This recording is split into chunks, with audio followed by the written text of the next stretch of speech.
It has been more than 16 years since a civilian working for the Navy was charged with passing secrets to Israel. Jonathan Pollard pled guilty to conspiracy to commit espionage and is serving a life sentence. At first, Israeli leaders claimed Pollard was part of a rogue operation, but later took responsibility for his work. Now, Fox News has learned some U.S. investigators believe that there are Israelis again very much engaged in spying in and on the U.S., who may have known things they didn't tell us before September 11th.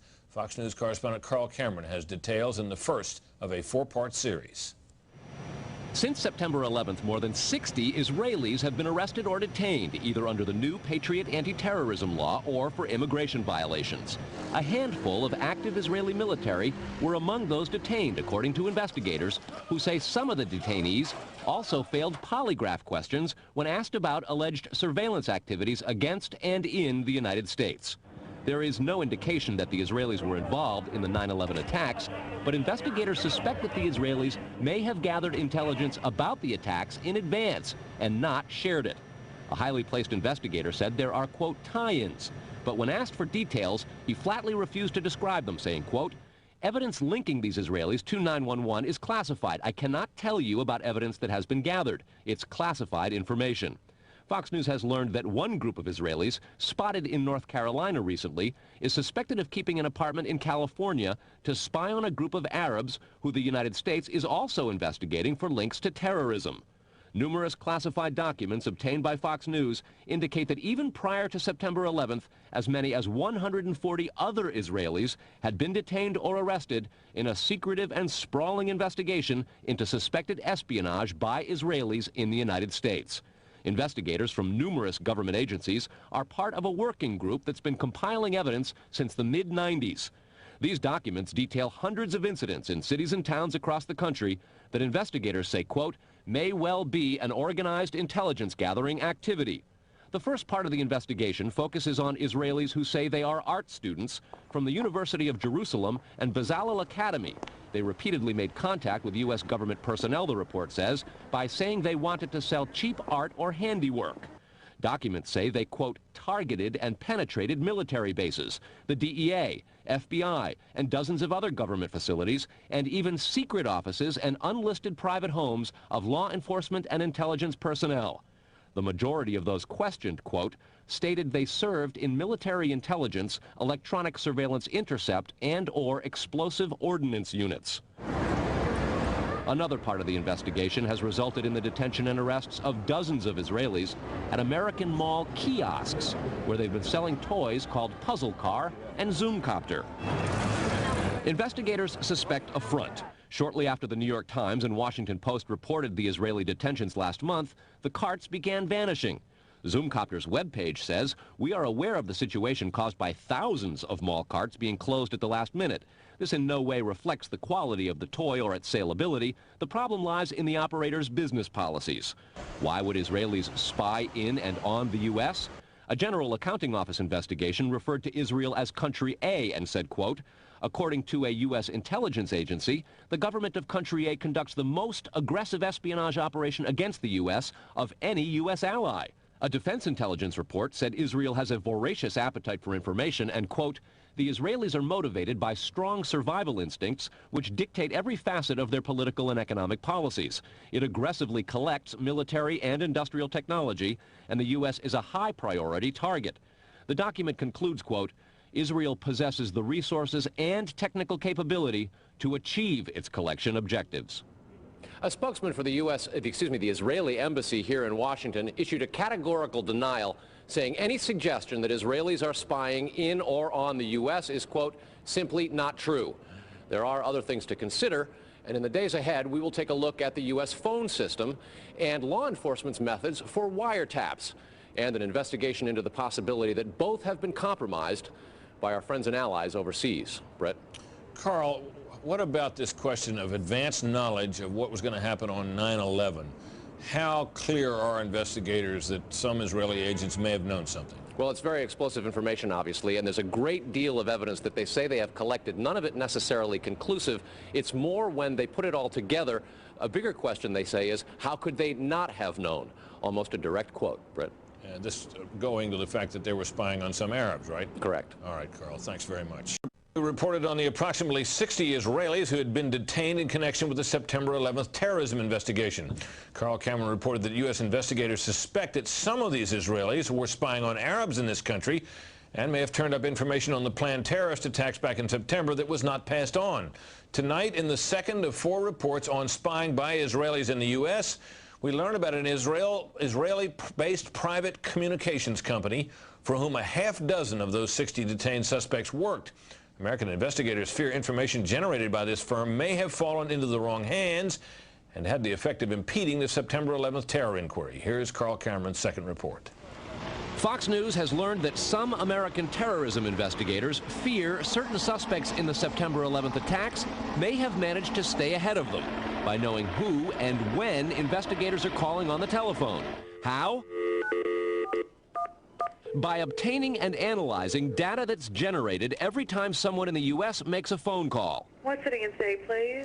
Here's how the system works. Most directory assistance calls and virtually all call records and billing in the U.S. are done for the phone companies by Amdocs Limited, an Israeli-based private telecommunications company. Amdocs has contracts with the 25 biggest phone companies in America and more worldwide. The White House and other secure government phone lines are protected, but it is virtually impossible to make a call on normal phones without generating an Amdocs record of it. In recent years, the FBI and other government agencies have investigated Amdocs more than once. The firm has repeatedly and adamantly denied any security breaches or wrongdoing. But sources tell Fox News that in 1999, the super-secret National Security Agency, headquartered in northern Maryland, issued what's called a top-secret, sensitive, compartmentalized information report, TSSCI, warning that records of calls in the United States were getting into foreign hands, in Israel in particular.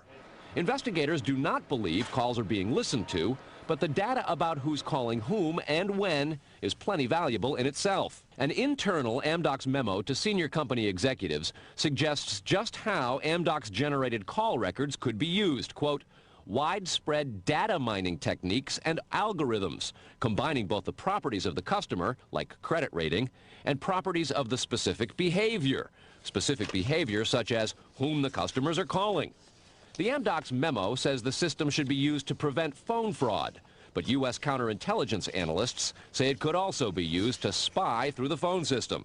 Fox News has learned that the NSA has held numerous classified conferences to warn the FBI and CIA how Amdocs records could be used.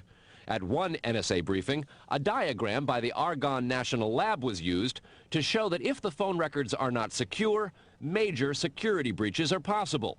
Another briefing document said, quote, it has become increasingly apparent that systems and networks are vulnerable. Such crimes always involve unauthorized persons or persons who exceed their authorization, acting on exploitable vulnerabilities. Those vulnerabilities are growing because, according to another briefing, the U.S. relies too much on foreign companies like Amdocs for high-tech equipment and software. Quote, many factors have led to increased dependence on code developed overseas. We buy rather than train or develop solutions. U.S. intelligence does not believe the Israeli government is involved in a misuse of Amdocs information, and Amdocs insists that its data is secure. What U.S. government officials are worried about, however, is the possibility that Amdocs data could get into the wrong hands, particularly organized crime, and that would not be the first time that such a thing has happened. Fox News has documents of a 1997 drug trafficking case in Los Angeles in which telephone information, the types that Amdocs collects, was used to, quote, completely compromise the communications of the FBI, the Secret Service, the DEA, and the LAPD. And we'll have that and a lot more in the days ahead, Brett. Carl, I want to take you back to your report last night on those 60 people who are Israelis who were detained in the anti-terror investigation, and the suspicion that some investigators have that they may have picked up information on the 9/11 attacks ahead of time, not passed it on. There was a report, you'll recall, that the Mossad, the Israeli intelligence agency, did indeed send representatives to the U.S. to warn just before 9/11 that a major terrorist attack was imminent. Why does that not? How does that leave room for the lack of a warning? Well, I remember the report, Britt. We did it first internationally right here on your show on the 14th. What investigators are saying is that that warning from the Mossad was nonspecific and general, and they believe that it may have had something to do with the desire to protect what are called sources and methods in the intelligence community. The suspicion being perhaps those sources and methods were taking place right here in the United States. The question came up in the Select Intelligence Committee on Capitol Hill today. They intend to look into what we reported last night, and specifically that possibility. Brett? So, in other words, the problem wasn't the lack of a warning. The problem was lack of useful details. Quantity of information. All right, Carl, thanks very much. Coming up next, Israeli-based company called Amdocs that generates the computerized records and billing data for nearly every phone call made in America. As Carl Cameron reported, U.S. investigators digging into the 9/11 terrorist attacks fear that suspects may have been tipped off to what they were doing by information leaking out of Amdocs. In tonight's report, we learned that the concern about phone security extends to another company founded in Israel that provides the technology that the U.S. government uses for electronic eavesdropping. Here is Carl Cameron's third report. The company is Comverse Infosys, a subsidiary of an Israeli-run private telecommunications firm with offices throughout the U.S. It provides wiretapping equipment for law enforcement. Here's how wiretapping works in the U.S. Every time you make a call, it passes through the nation's elaborate network of switchers and routers run by the phone companies.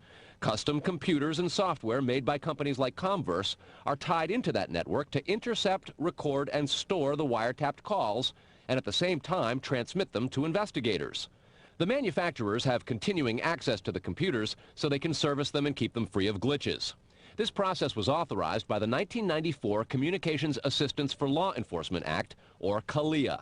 Senior government officials have now told Fox News that while CALEA made wiretapping easier, it has led to a system that is seriously vulnerable to compromise and may have undermined the whole wiretapping system. Indeed, Fox News has learned that Attorney General John Ashcroft and FBI Director Robert Mueller were both warned October 18th in a hand-delivered letter from 15 local, state, and federal law enforcement officials who complained that, quote, law enforcement's current electronic surveillance capabilities are less effective today than they were at the time CALEA was enacted. Comverse insists the equipment it installs is secure, but the complaint about this system is that the wiretap computer programs made by Comverse have in effect a back door through which wiretaps themselves can be intercepted by unauthorized parties. Adding to the suspicions is the fact that in Israel, Comverse works closely with the Israeli government and under special programs gets reimbursed for up to 50% of its research and development costs by the Israeli Ministry of Industry and Trade.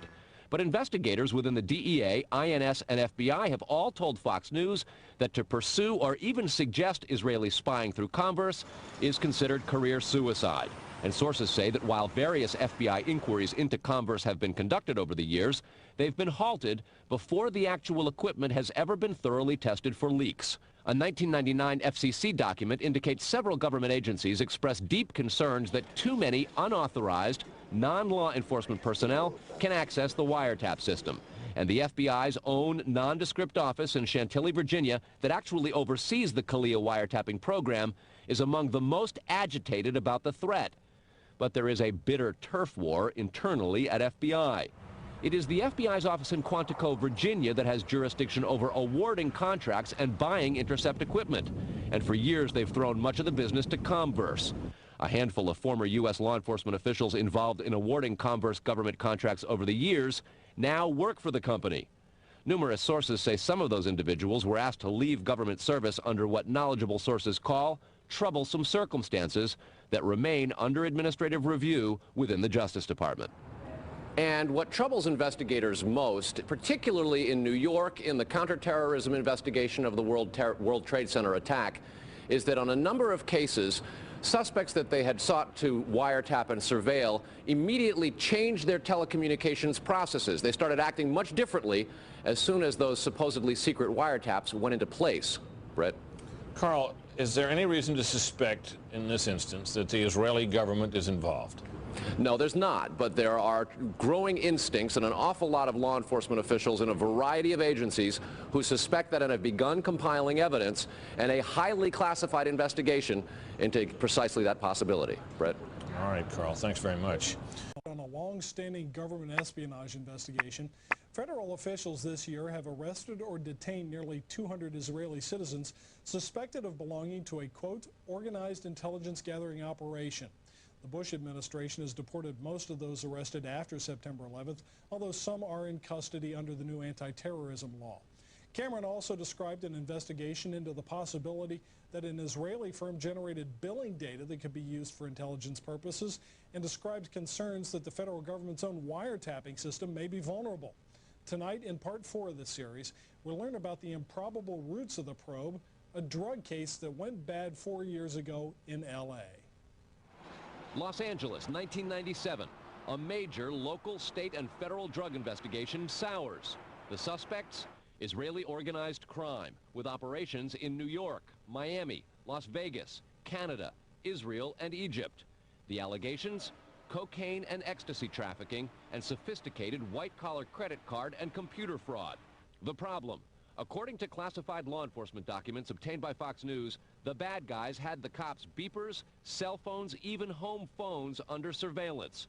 Some who did get caught admitted to having hundreds of numbers and using them to avoid arrest. Quote, this compromised law enforcement communications between LAPD detectives and other assigned law enforcement officers working various aspects of the case.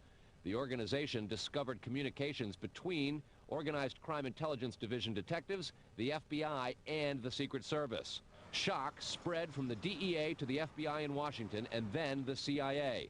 An investigation of the problem, according to law enforcement documents, concluded, quote, the organization has apparent extensive access to database systems to identify pertinent personal and biographical information. When investigators tried to find out where the information might have come from, they looked at Amdocs, a publicly traded firm based in Israel.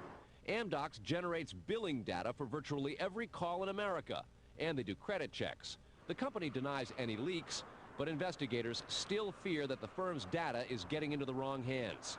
When investigators checked their own wiretapping system for leaks, they grew concerned about potential vulnerabilities in the computers that intercept, record, and store the wiretapped calls.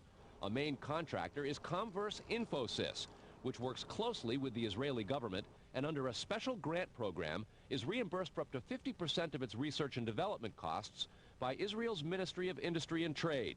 Asked this week about another sprawling investigation and the detention of 60 Israelis since September 11th, the Bush administration treated the questions like hot potatoes. I would just refer you to the Department of Justice with it. I'm not familiar with the report. I'm aware that some Israeli citizens have been detained. With respect to why they are being detained and the other aspects of your question, whether it's because they are in intelligence services or what they were doing, I will defer to the Department of Justice and the FBI to answer that. Beyond the 60 apprehended or detained and many deported since September 11th, another group of 140 Israeli individuals have been arrested and detained in this year in what government documents describe as, quote, an organized intelligence gathering operation designed to, quote, penetrate government facilities. Most of those individuals said they had served in the Israeli military, which is compulsory there, but they also had, most of them, intelligence expertise and either worked for Amdocs or other companies in Israel that specialize in wiretapping. Earlier this week, the Israeli embassy here in Washington denied any spying against or in the United States. Tony? Carl, we've heard the comments from Ari Fleischer and Colin Powell. What are officials saying behind the scenes? Well, there's real pandemonium described at both the FBI, the DEA, and the INS. A lot of these problems have been well known to some investigators, many of whom have contributed to the reporting on this story. And what they say is happening is supervisors and management are now going back and collecting much of the information because there's tremendous pressure from top levels of all of those agencies to find out exactly what's going on. At the DEA and the FBI already, a variety of administrative reviews are underway in addition to the investigation of the phenomenon. They want to find out how it is that all this has come out, as well as be very careful because of the explosive nature and very political ramifications of the story itself. Tony? All right, Carl, thanks.